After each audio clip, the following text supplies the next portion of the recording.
Glórias a Deus. Primeiro livro dos Reis, capítulo 13. Eu vou ler em uma linguagem que talvez seja um pouquinho diferente da tua, mas, enfim, a mensagem é a mesma. E preste bastante atenção nesse texto, porque é uma mensagem que é um texto que tem uma mensagem muito importante para o povo de Deus. Ali diz assim a palavra de Deus: por ordem do Senhor, um homem de Deus foi de Judá a Betel, quando Jeroboão estava em pé junto ao altar para queimar incenso. Ele clamou contra o altar, segundo a ordem do Senhor: ó altar, assim diz o Senhor: um filho nascerá na família de Davi e se chamará Josias. Sobre você ele sacrificará os sacerdotes dos altares idólatras que agora queimam incenso aqui, e ossos humanos serão queimados sobre você. Naquele mesmo dia o homem de Deus deu um sinal. Este é o sinal que o Senhor declarou: o altar se partirá e as cinzas que estão sobre ele se derramarão. Quando o rei Jeroboão ouviu o que o homem de Deus proclamava contra o altar de Betel, apontou para ele e ordenou: prendam-no. Mas o braço que estendera contra o homem de Deus ficou paralisado e não voltava ao normal. Além disso, o altar se partiu e as suas cinzas se derramaram, conforme o sinal dado pelo homem de Deus por ordem do Senhor.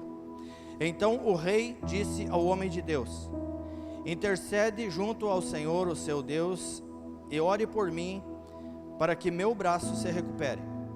O homem de Deus intercedeu junto ao Senhor, e o braço do rei recuperou-se e voltou ao normal. O rei disse ao homem de Deus: venha comigo à minha casa e coma algo, e eu o recompensarei. Mas o homem de Deus respondeu ao rei: mesmo que me desse a metade dos seus bens, eu não iria com você, nem comeria, nem beberia nada neste lugar. Pois recebi estas ordens pela palavra do Senhor: não coma pão, nem beba água, nem volte pelo mesmo caminho por onde veio. Por isso, quando ele voltou, não foi pelo mesmo caminho pelo qual tinha vindo a Betel. Ora, havia um certo profeta já idoso morando em Betel. Seus filhos lhe contaram tudo o que o homem de Deus havia feito naquele dia e também o que ele dissera ao rei. Por qual caminho ele foi? Perguntou aos seus filhos. Seus filhos lhe mostraram por onde havia ido o homem de Deus que viera de Judá. Então disse aos filhos: selem o jumento para mim. Selaram o jumento, ele montou e cavalgou à procura do homem de Deus, e o encontrou sentado embaixo de um grande carvalho. Ele lhe perguntou: você é o homem de Deus que veio de Judá? E ele respondeu: sim. O profeta lhe disse: venha à minha casa comer alguma coisa. O homem de Deus disse: não posso ir com você, nem posso comer pão, nem beber água neste lugar. A palavra do Senhor deu-me esta ordem: não coma pão, nem beba água lá, nem volte pelo mesmo caminho por onde você foi. O profeta respondeu: eu também sou profeta como você. E um anjo me disse por ordem do Senhor: faça-o voltar com você para a sua casa, para que coma pão e beba água. Mas ele estava mentindo. O homem de Deus voltou com ele e foi comer e beber em sua casa. Enquanto ainda estavam sentados à mesa, a palavra do Senhor veio ao profeta idoso que o havia feito voltar. Ele bradou ao homem de Deus que tinha vindo de Judá: assim diz o Senhor: você desafiou a palavra do Senhor e não obedeceu à ordem que o Senhor, o seu Deus, lhe deu. Você voltou e comeu pão e bebeu água no lugar onde ele falou que não comesse nem bebesse. Por isso o seu corpo não será sepultado no túmulo dos seus antepassados. Quando o homem de Deus acabou de comer e beber, o outro profeta selou o seu jumento para ele. No caminho, um leão o atacou e o matou, e o seu corpo ficou estendido ao chão, ao lado do leão e do jumento. Amém? Diga assim comigo: Espírito Santo, fala comigo, ministra na minha vida, através da sua palavra, em nome de Jesus. Amém. Temos aqui uma história que precisa ser examinada com bastante cuidado. Temos um personagem aqui, vou descrever aqui alguns dos personagens, né?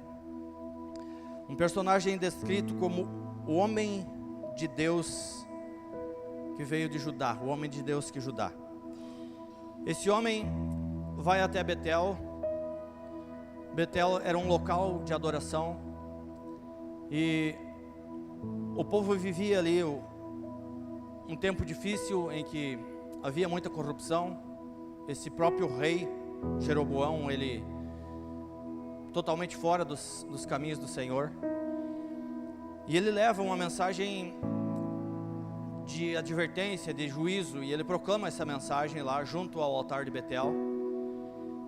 E outro personagem, um homem descrito como profeta, que conta uma visão ao homem de Deus, e através do relato desta visão, ele conta esta visão, e ele desvia o homem de Deus do caminho ao qual o Senhor tinha ordenado ao homem de Deus que ele percorresse. E a palavra diz então que este profeta, né, que é descrito, é engraçado porque o texto descreve o profeta como profeta, mas não diz que ele era um homem de Deus. E o outro também era profeta, mas é descrito como um homem de Deus. E este profeta então, que não é descrito como um homem de Deus, ele conta uma visão, e contando essa visão e falando em nome de Deus, ele desvia o homem de Deus do caminho. E o homem de Deus então desobedece a palavra que ele tinha recebido diretamente de Deus, e desobedecendo a palavra de Deus, um leão o ataca no caminho e mata o homem de Deus. Então, o leão mata o homem, mas não devora o corpo, não mata o jumento, e o leão fica lá, parado ao lado do corpo, como que reivindicando a morte do homem de Deus, né? Isto tem princípios espirituais nesta história. Fica difícil julgar a intenção de cada um deles, mas tem uma mensagem poderosa para cada um de nós aqui.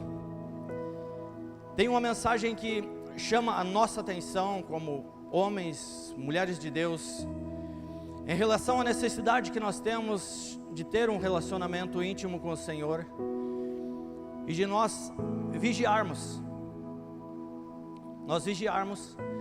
em relação à nossa obediência àquilo que Deus fala pessoalmente com cada um de nós. Deus, ele não impõe que nós venhamos a cumprir toda a sua palavra, até porque só Jesus conseguiu cumprir toda a lei.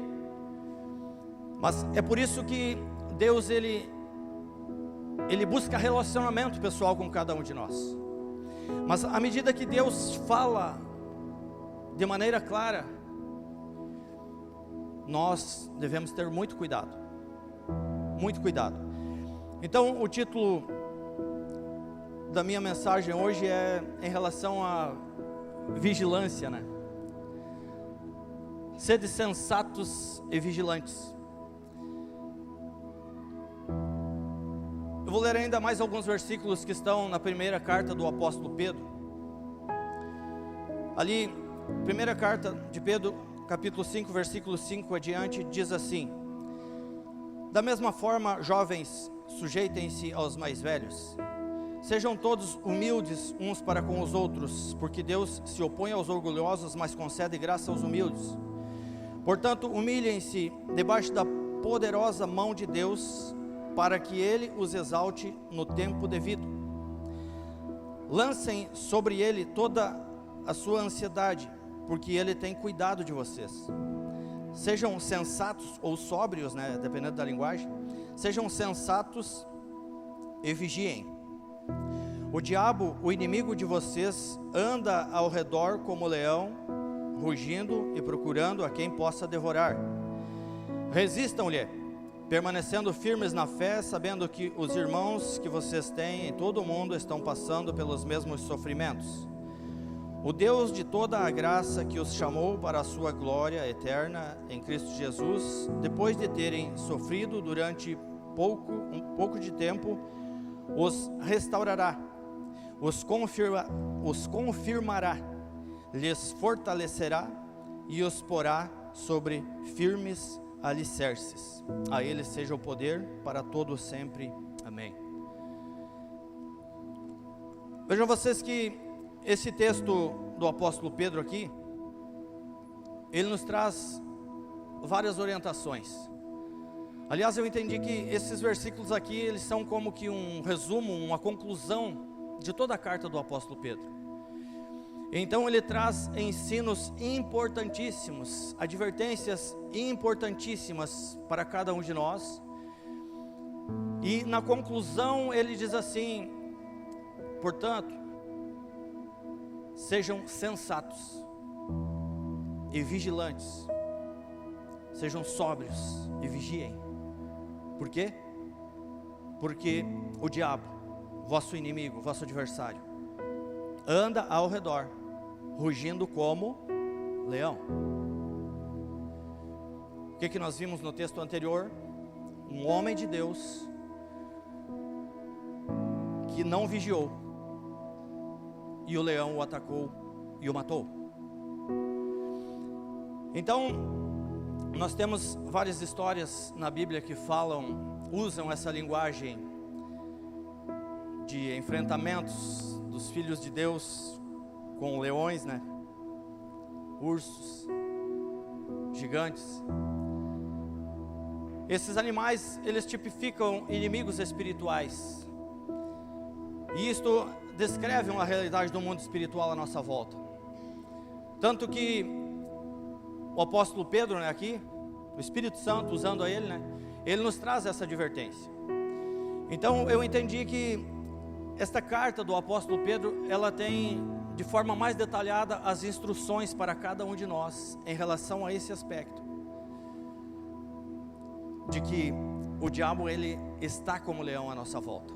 Ele anda como leão, rugindo à nossa volta, buscando a quem ele possa tragar, devorar. O diabo veio para matar, roubar e destruir. Então eu quero fazer citar aqui algumas orientações do apóstolo Pedro, do Espírito Santo, enfim, para nós hoje, através dessa carta. E eu pincelei assim pontos isolados da carta do apóstolo Pedro. E ele inicia a carta dizendo assim: bendito seja o Deus e Pai de nosso Senhor Jesus Cristo, que segundo a sua extraordinária misericórdia nos regenerou. Esse termo regenerou é o mesmo que recriar ou renascer. Então ele nos regenerou para uma nova vida em Cristo, pois agora temos uma herança que jamais perderá o seu valor, e que essa herança está nos céus, e que por meio da fé agora somos protegidos pelo poder de Deus, até que se complete a nossa salvação. Portanto, nesta verdade exultais, mesmo considerando que agora e por algum tempo ainda tenhais de ser afligido por toda espécie de provação, assim acontecerá para que a sinceridade da vossa fé seja atestada. O poder, resumindo, o poder de Deus, ele não nos isenta das provações, das lutas, das adversidades, mas ele é necessário, ele é indispensável para que nós possamos passar pelas provações e sermos aprovados. E por isso que ele fala aqui, que é necessário que o povo de Deus, ele passe aqui na terra por provações, porque essas provações é que vão atestar a veracidade da nossa fé, o quanto a nossa fé ela está realmente firmada, solidificada em um relacionamento íntimo com o Senhor. E ali no capítulo 2 ele diz assim: portanto, não vos deixeis moldar ao mundo e suas práticas, mas desejai o puro leite espiritual, para por meio dele crescerdes para a salvação. Pois afinal, agora temos um pastor, que é Jesus Cristo. No capítulo 4, versículo 7, ele diz assim: ora, está muito próximo o fim de todas as coisas, portanto, tende bom senso, que é o mesmo que sede sensatos, e vigiai em oração. Então, e aí ele conclui esses ensinos, essas advertências, né, dizendo para nós sermos vigilantes. Ele diz assim: santifiquem-se, sejam humildes, vigiem, orem, resistam na fé. Por fim, Deus vos restaurará, confirmará, fortalecerá e vos porá sobre firmes alicerces. Se nós olharmos a linguagem da casa, né, aqui está falando de alicerces. Quando se constrói uma casa, primeiro se constrói o alicerce. O interessante é que aqui ele usa uma linguagem inversa, né? E ele diz assim: por fim ele vos porá sobre firmes alicerces. Isto descreve um alicerce espiritual que nós precisamos buscar cada dia mais, que esses alicerces sejam firmes, sejam sólidos. E isto vem com relacionamento, com obediência. E por isso que ele fala: por fim ele vos porá sobre firmes alicerces, porque quanto mais nós andamos com Deus, quanto mais nós crescemos espiritualmente, mais firmes precisarão ser esses alicerces.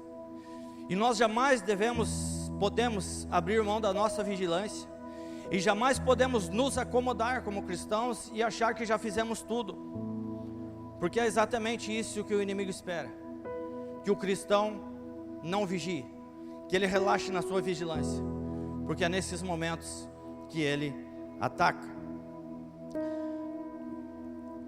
Nós devemos ter cuidado para não estabelecer regras, né, em relação àquilo que Deus nos fala através da sua palavra.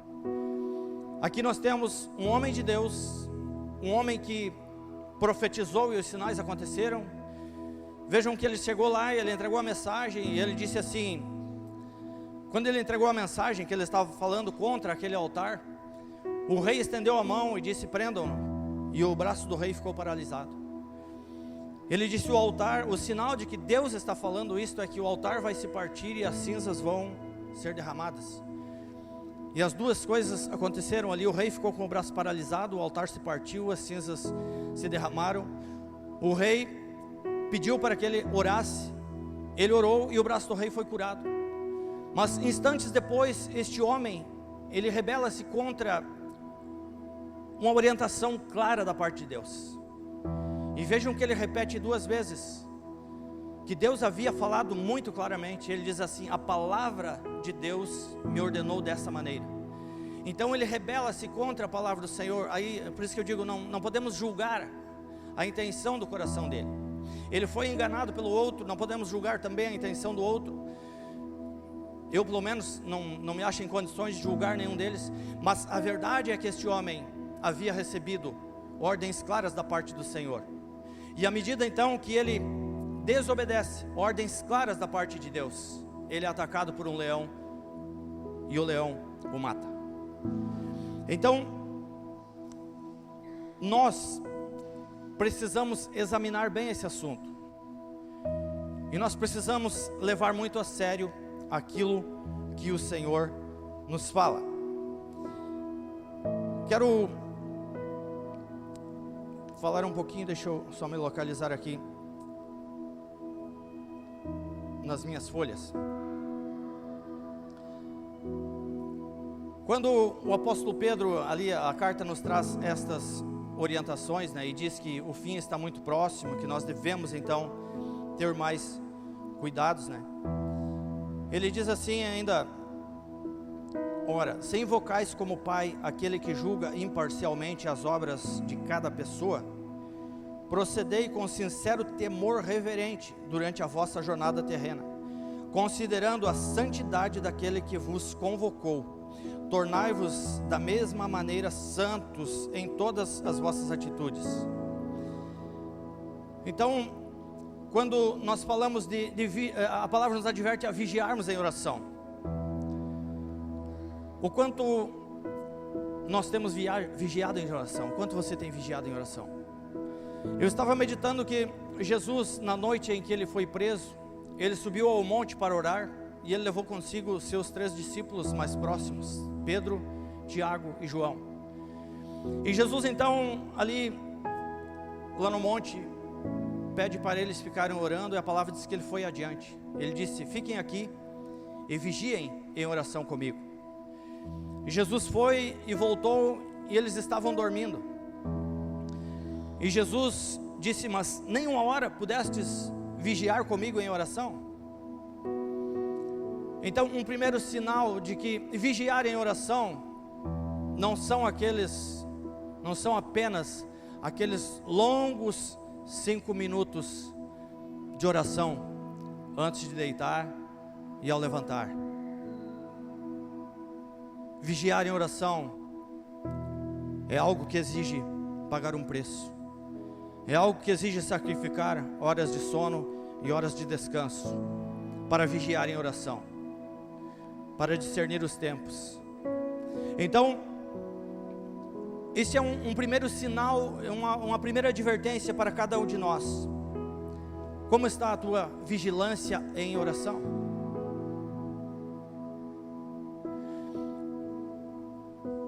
Quando a palavra fala de sensatez, né? Essa sensatez, ela vem exatamente por um relacionamento íntimo com o Senhor, andando no temor do Senhor, com muito temor para não nos desviarmos daquilo que o Senhor já falou a nós, daquilo que o Senhor já ordenou de forma clara a cada um de nós. Só olhar para o exemplo do homem de Deus. Por que nós precisamos vigiar em oração? Ter vida de oração. Por que isso é tão importante? Quando nós olhamos, por exemplo, para a história do profeta Daniel, um jovem temente a Deus, do povo de Deus, que foi levado como escravo para a Babilônia. Daniel, chegando na Babilônia, a palavra de Deus diz que ele escolheu não participar dos banquetes da Babilônia. Vejam que nas recomendações do apóstolo Pedro, ele diz assim: sede santos em todas as vossas atitudes, não vos deixeis moldar pelo mundo e as práticas do mundo. Daniel, ele já era um jovem temente a Deus, mas quando ele foi para a Babilônia, ele escolheu santificar-se ainda mais. Daniel sabia que ele estava rodeado de inimigos. Daniel, que já orava, ele passou a orar 3 vezes ao dia. Como eu disse, Daniel sabia que ele estava rodeado de inimigos naquele lugar. Daniel passou a ouvir rugidos de leões naquele lugar. O inimigo se levantou e não demorou muito para que Daniel fosse lançado na cova. Mas Daniel santificou-se. Daniel tinha vida de oração. Daniel vigiava em oração. Ele foi lançado na cova, mas enquanto um homem de Deus que desobedeceu, rebelou-se contra a palavra de Deus, foi atacado e morto pelo leão, Deus entrou com Daniel na cova e os leões não abriram a boca naquela noite. Nós precisamos vigiar em oração. É isso que o apóstolo Pedro está dizendo, é isso que o Espírito Santo está falando para nós nessa noite através da sua palavra. Nós precisamos nos santificar. Por quê? Porque o diabo, o nosso adversário, ele anda em nosso redor, ao nosso redor, ou de redor, rugindo como leão, buscando a quem possa devorar. Nós precisamos ter posição de homens, mulheres de Deus, jovens, adolescentes. Sejam como Daniel, não se contaminem, não participem dos banquetes da Babilônia. Busquem ao Senhor, santifiquem-se, porque assim como Deus usou Daniel na Babilônia, Daniel prosperou e por isso que chamou a atenção dos inimigos dele. Deus busca hoje jovens como Daniel, para que o nome dele seja revelado, seja glorificado. Nós precisamos andar no temor do Senhor. Nós precisamos nos santificar cada dia mais, porque o diabo, o nosso inimigo, anda ao nosso redor, rugindo como leão. Como está a tua vida de oração? Como está o teu processo de santidade?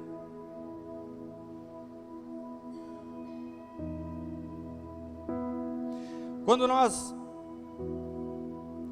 antes eu falava, né, de não julgarmos essa questão, eu não completei o raciocínio, porque muitos mártires do cristianismo, eles foram devorados por leões, mas aí é diferente,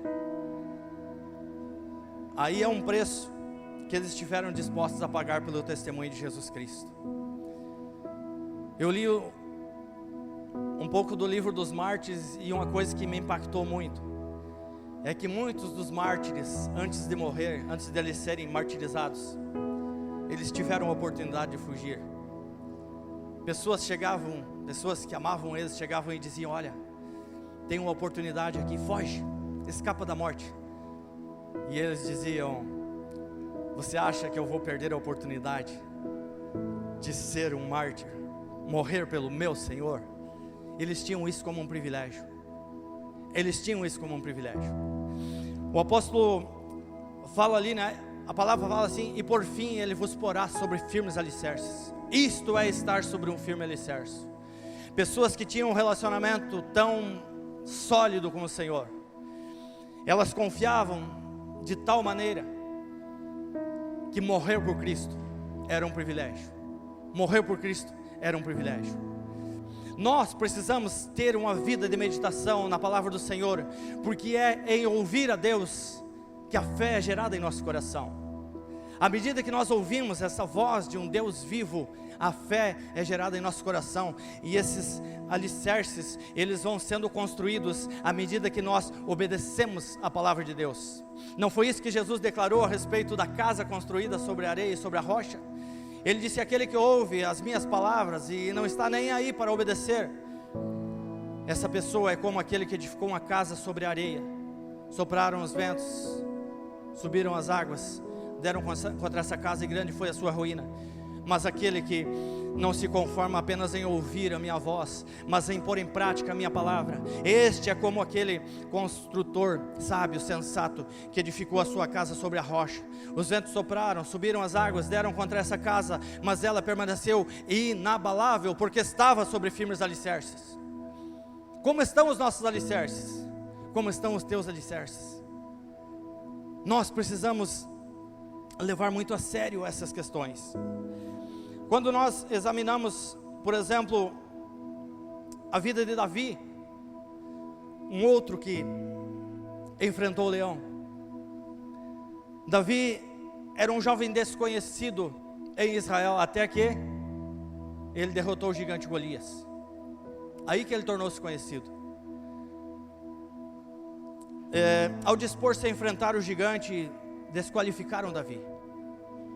Disseram a ele: tu não tem condições, não há mínima condições de tu enfrentar esse gigante. Tu é despreparado, tu não sabe manejar a espada, tu é fraco.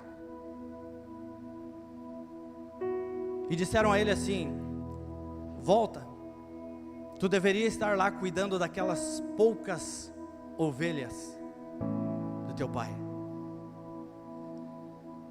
Só que Davi diz assim: Deus já me deu vitória sobre o leão e sobre o urso. E algo interessante nesse contexto que nós estamos falando aqui, que me chamou a atenção, é o fato de que onde Davi derrotou o leão e o urso foi quando ele estava lá no campo, cuidando das poucas ovelhas do seu pai, sozinho.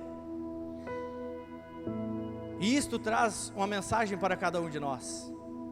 Ou seja, é quando nós nos dispomos a servir a Deus, neste contexto que eu estou falando aqui, é quando nós nos dispomos a servir a Deus, e nos dispomos a cuidar das ovelhas do nosso Pai, ainda que sejam poucas.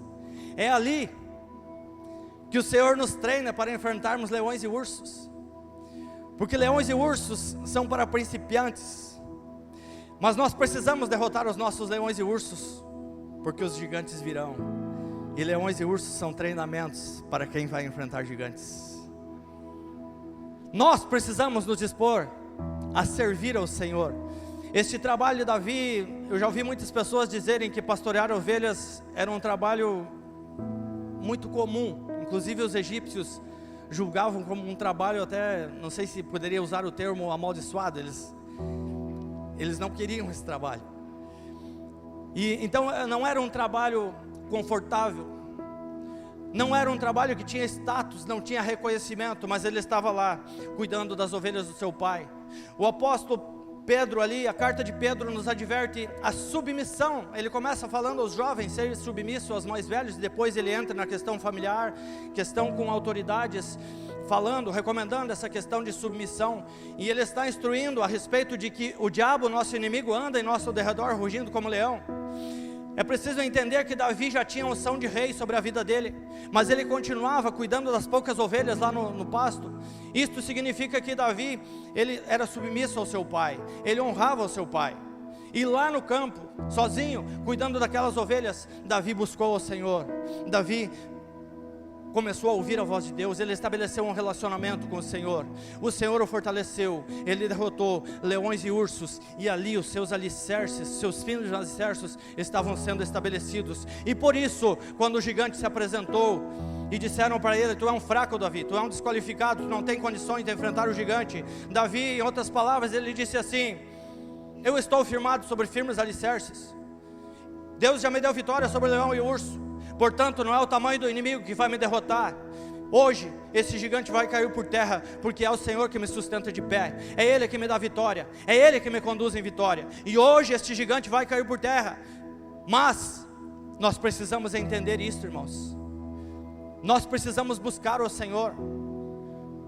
Leões e ursos, eles fazem parte dos nossos desafios. Eles fazem parte do nosso desafio, dos nossos desafios. Quando nós lemos ali no livro de Eclesiastes, ali capítulo 3, ali diz assim: há um tempo determinado para todas as coisas. E se nós aplicarmos esta palavra na questão de que há um tempo determinado para nós derrotarmos os nossos leões e ursos, há um tempo determinado.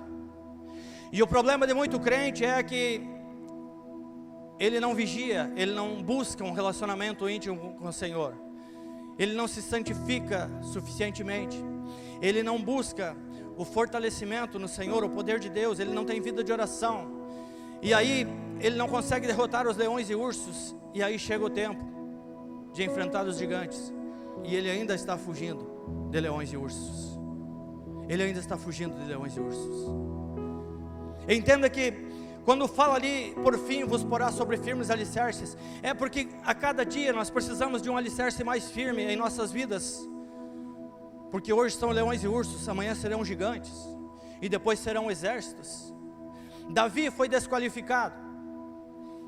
Eu estava meditando sobre o fato de que Davi não era um guerreiro, não era um soldado, ele não sabia manejar bem uma espada.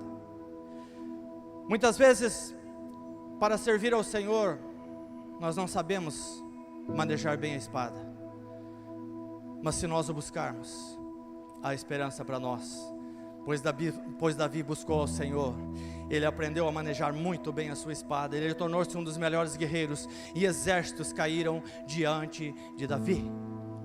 Isso traz esperança, isso me traz esperança. E como o próprio Davi, em um outro salmo, ele diz: eu vou trazer à memória aquilo que me pode dar esperança. Ou seja, eu posso melhorar, você pode melhorar. Nós podemos buscar ao Senhor, nós podemos buscar ao Espírito Santo, Ele que nos ensina todas as coisas. Nós podemos aprender a manejar bem a espada, nós podemos derrotar leões e ursos, nós podemos derrotar os gigantes que virão, nós podemos derrotar exércitos de inimigos, porque nós servimos ao Deus de Davi, e Ele ainda é o mesmo. Aleluia! Relacionamento com Deus, relacionamento. Espiritualmente, diante do mundo, nós somos a geração e a raiz de Davi, porque nós somos o corpo de Cristo. Por que nós somos a geração de Davi? Porque nós não podemos esperar a geração que virá para derrotar os nossos leões e ursos. Nós temos que derrotar os nossos leões e ursos. Deus conta comigo e Deus conta com você. Nós somos a geração de Davi. Por que nós somos a raiz de Davi? Porque através de nós, Deus já está levantando a próxima geração santa.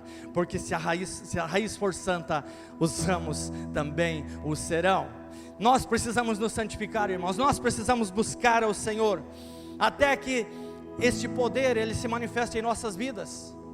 Deus é o mesmo. Ele busca verdadeiros adoradores, como Ele buscou em Davi. Nós precisamos buscar ao Senhor para que Ele faça de cada um de nós um verdadeiro adorador. O quanto você tem buscado a presença do Senhor, o quanto você tem meditado na palavra dEle, o quanto você tem adorado ao Senhor. Vejam vocês que Davi estava lá, fazendo talvez o serviço que ele mesmo menos desejava fazer, e ele já tinha a unção de rei sobre a vida dele, mas lá ele estabeleceu um relacionamento íntimo com o Senhor. Lá ele começou a construir os seus firmes alicerces. Ou seja, lá no teu trabalho você pode ser um adorador. Lá no teu trabalho você pode estar na intimidade com o Senhor. Lá no teu trabalho você pode ouvir a voz de Deus. Lá você pode ser boca de Deus. Nós podemos fazer a diferença onde nós estamos. Nós precisamos buscar isto, irmãos. Quando nós falamos dessa questão de inimigos, entendemos desta maneira que os inimigos, eles são cada vez mais fortes. Nós precisamos nos fortalecer no Senhor dia após dia. Davi, a palavra diz que nos momentos mais difíceis da sua vida, a palavra diz assim: e Davi fortaleceu-se no Senhor. Em momentos em que parecia que tudo estava perdido, Davi não entrou em desespero. Davi foi lá, mesmo angustiado, mesmo chorando, mesmo sentindo-se um derrotado, Davi foi lá e prostrou-se diante do Senhor e clamou a Deus e disse: Senhor, eu devo ir atrás desses inimigos, eu devo persegui-los.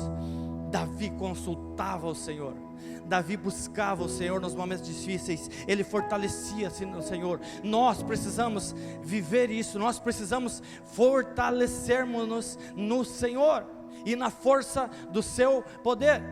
É isso que a palavra de Deus nos diz. Então, quando nós meditamos nessa questão de crescimento espiritual, quando nós falamos de inimigos cada vez mais fortes, isto aponta para a necessidade do nosso crescimento espiritual. E crescimento espiritual não vem de forma instantânea. Não vem de forma instantânea. Nós precisamos buscar ao Senhor constantemente. Nós precisamos pagar um preço. Se analisarmos a questão de uma formação secular, uma formação em nível superior, em uma faculdade, quanto tempo é investido? Quanta dedicação, quanto investimento financeiro? E em relação ao nosso crescimento espiritual, que nos trará benefícios para toda a eternidade, o quanto nós estamos dispostos a investir, o quanto nós estamos dispostos a aplicar os nossos esforços. Nós precisamos ter um olhar para essas circunstâncias com uma visão eterna. Nós precisamos fazer isso. Então, para concluir, voltando ainda à questão lá da advertência, que diz: o diabo, vosso adversário, anda ao redor rugindo como leão. E dando mais uma pincelada na questão lá do homem de Deus de Judá.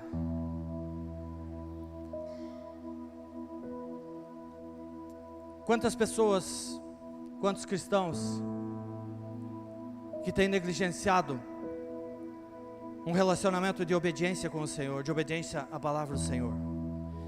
Se você parar para pensar, você que está um pouco mais de tempo na igreja, quantas pessoas estiveram ao nosso lado e caíram?